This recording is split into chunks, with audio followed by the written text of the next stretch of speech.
affirm, sir, the evidence given to the court and jury in the case now and here is for the truth, the whole truth, and nothing but the truth, so help you God? I do. So,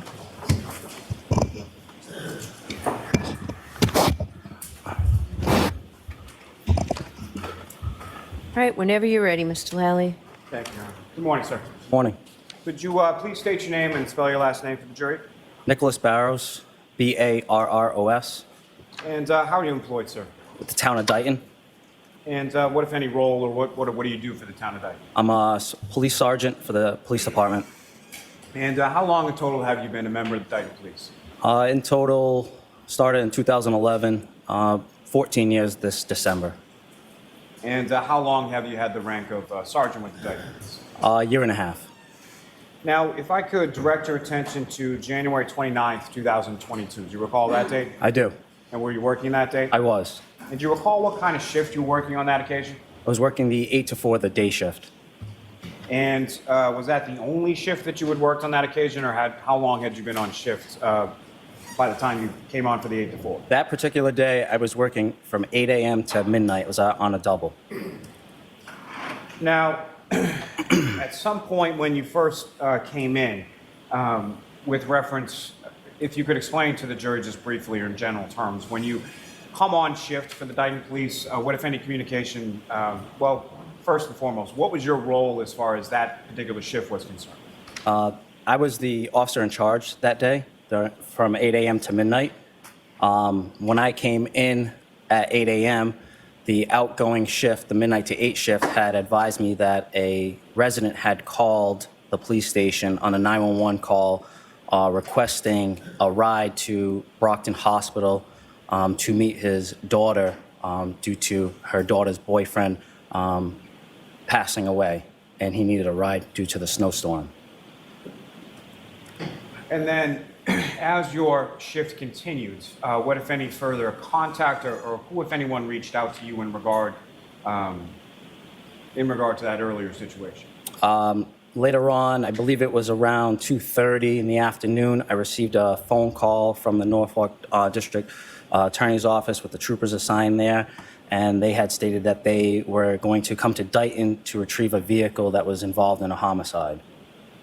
And did they give you a specific address as far as where they were going? I believe the address was 345 Country Hill Drive in Dighton, North Dighton. And with regard to that address, what, if anything, did you recognize between that and the earlier call that you were just speaking of? That was the address that came up on the 911 call when that gentleman had called earlier on the prior shift.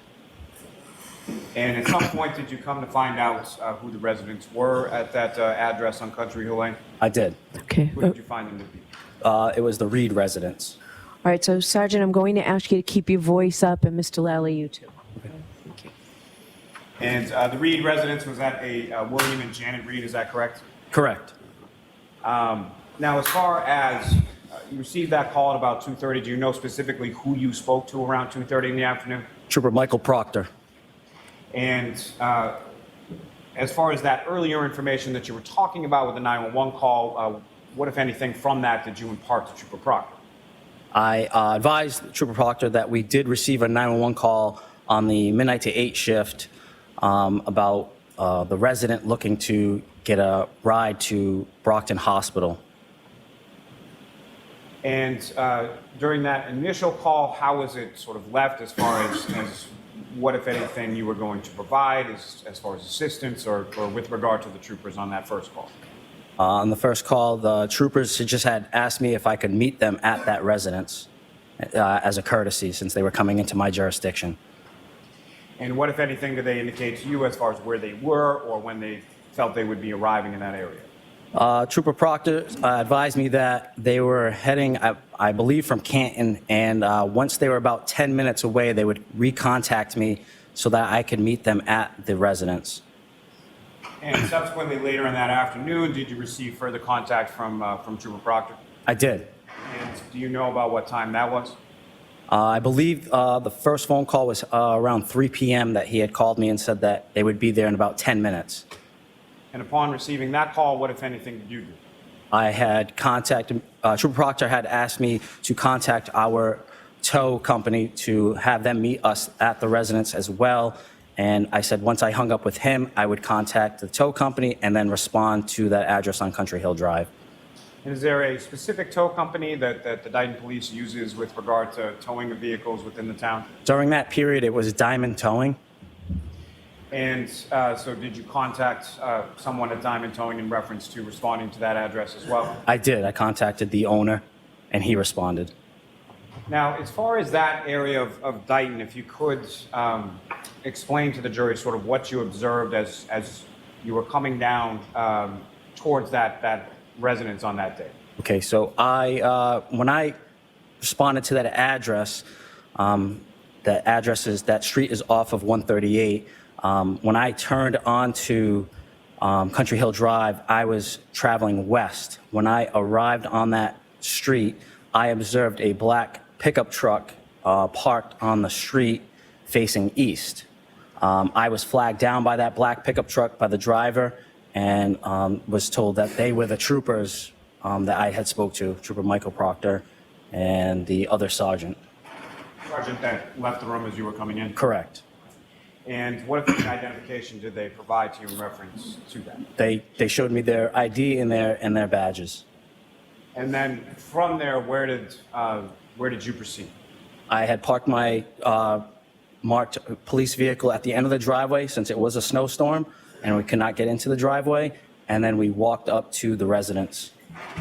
So when you say it was a snowstorm and we couldn't get into the driveway, can you expound upon that a little as far as explain to the jury why it was that you couldn't get into the driveway? There was about a foot of snow in the driveway. And as far as that snow that you observed when you arrived there, was that snow, how did that snow appear as far as, did it appear as if it had been shoveled or snow blown or untouched, or how did it appear? It was untouched.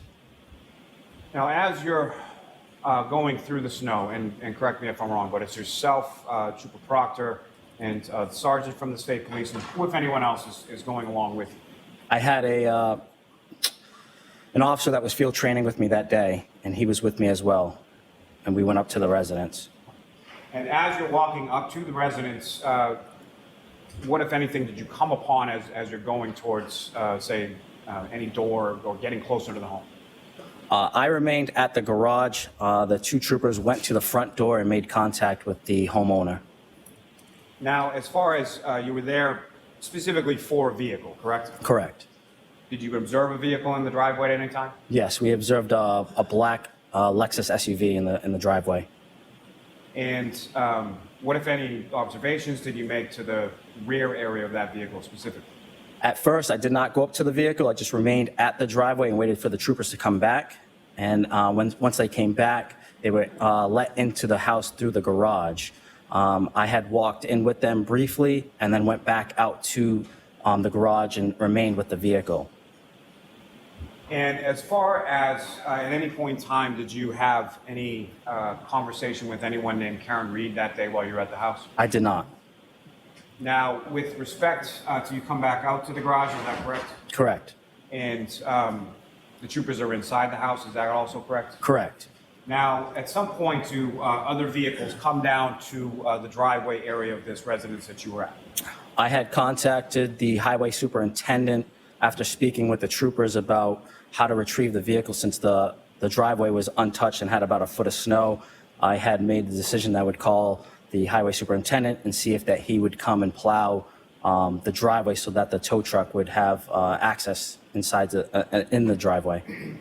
And just in reference to this driveway, just if you could, not exact footage or anything, but how close is this Lexus SUV parked in relation to the roadway? How long is that driveway? It's got to be about 150 feet off the roadway, if not more. And if you recall, from where you're standing at the point of the garage, was what part of the vehicle was facing you? Was it the front of the vehicle, the back of the vehicle, the side of the vehicle? I was looking at the left side of the vehicle. And at some point, did you make any observations of the right rear part of that Lexus SUV? I did. And what, if anything, did you observe about that area of the vehicle? I saw that there was some damage to the right rear taillight. To my best ability and recollection, that taillight was not completely damaged. It was cracked and a piece was missing, but not completely damaged. And then beyond the taillight area of that vehicle, what, if anything else, did you observe as far as damage to the rear passenger side area? Like a dent on the rear quarter. And as far as the dent on the rear quarter panel that you saw, was that above the taillight, below the taillight, or something else? It's probably right in conjunction with the taillight in that same area.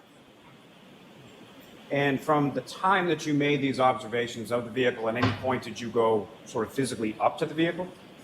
I walked up to the vehicle, correct. And about how far away from the vehicle did you get? 5 to 10 feet away. And as far as the sort of outside or exterior of the vehicle, you mentioned obviously there's about a foot of snow on the ground. What, if anything, precipitation-wise or weather-wise, was around or on the outside of the vehicle? Just snow. And in particular, in this area of the right rear passenger side and that taillight, was there any snow or ice or anything around that area that you observed? On the vehicle itself? Yes.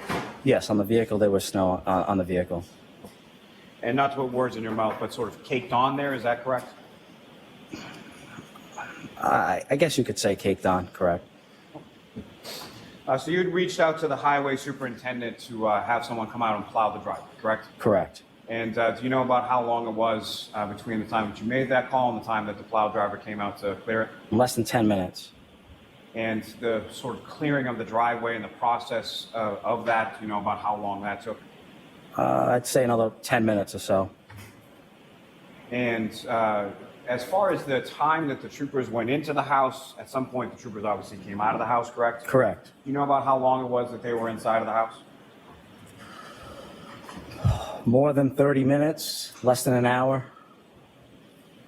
Now, at any point in time that while you were there, did you yourself or did you see anyone else touching or making any contact or manipulating or anything in that rear passenger side area of either the taillight or the dent that you I did not. I'm sorry. I did not. Thank you, sir. I have no further questions, Your Honor. Okay, cross-examination? No questions. All right, Sergeant Barros, you are all set, sir. Thank you. Thank you.